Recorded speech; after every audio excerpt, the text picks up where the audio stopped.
Oi, pessoal, tudo bem?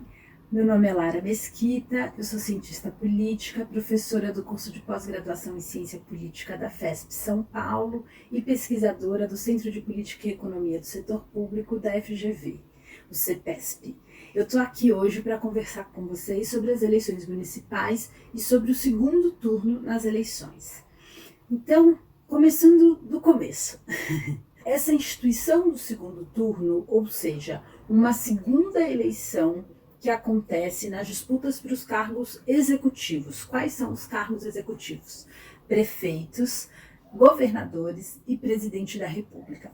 Nessas três disputas, quando nenhum candidato sozinho atinge 50% mais um dos votos válidos, ou, dito de outra forma, quando um candidato sozinho não tem mais votos do que a soma de todos os seus adversários, a gente faz uma segunda eleição, um segundo turno, onde os dois candidatos mais bem votados no primeiro turno têm a chance de disputar novamente para conquistar o apoio da maioria dos eleitores. O segundo turno foi instituído na Constituição de 1988 e ele já aconteceu nas cidades nas eleições de 1992, 1996, 2000, 2004, 2008, 2012, 2016 e agora em 2020 a gente vai ter a 8ª eleição municipal regida pela regra dos 2 turnos. Ou seja, para se tornar prefeito, você tem que ter o apoio da maioria absoluta dos eleitores da sua cidade.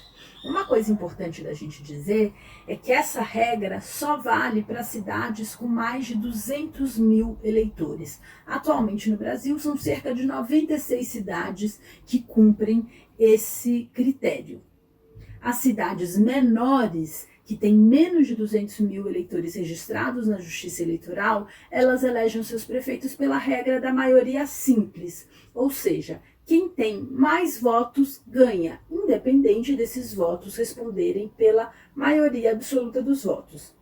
Então, numa cidade com menos de 200 mil eleitores, é relativamente comum a gente ver um prefeito sendo eleito com apoio de 30% dos eleitores, ou de 40% dos eleitores.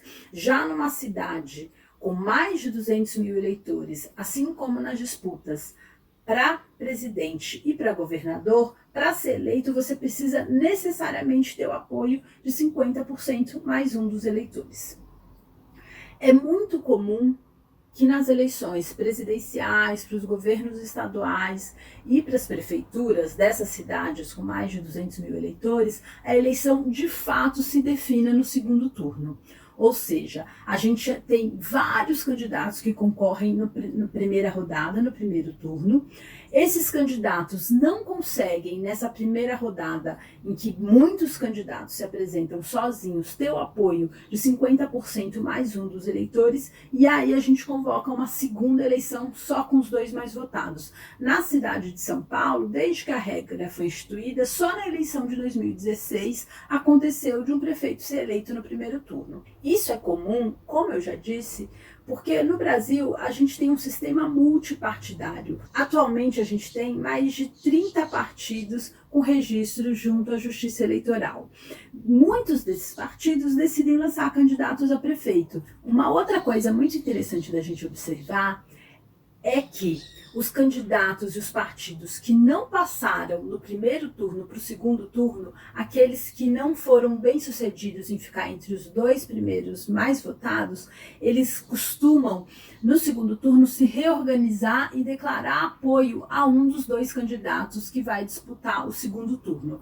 É bastante recorrente essa prática. Como os partidos que não foram para o segundo turno definem quem eles vão apoiar? Bom, geralmente se decide apoiar aquele partido que tem mais proximidade com as suas bandeiras, com a sua agenda de governo e aquele partido com quem você acredita que pode governar junto. Então, que você tem a chance de colaborar na Câmara Municipal ou mesmo de formar o governo junto e chegar a indicar um secretário, como maneira de assumir um compromisso por aquelas bandeiras que aproximam esses partidos. Bom, e os eleitores? O que acontece com os eleitores entre essas duas eleições, entre o primeiro e o segundo turno das eleições?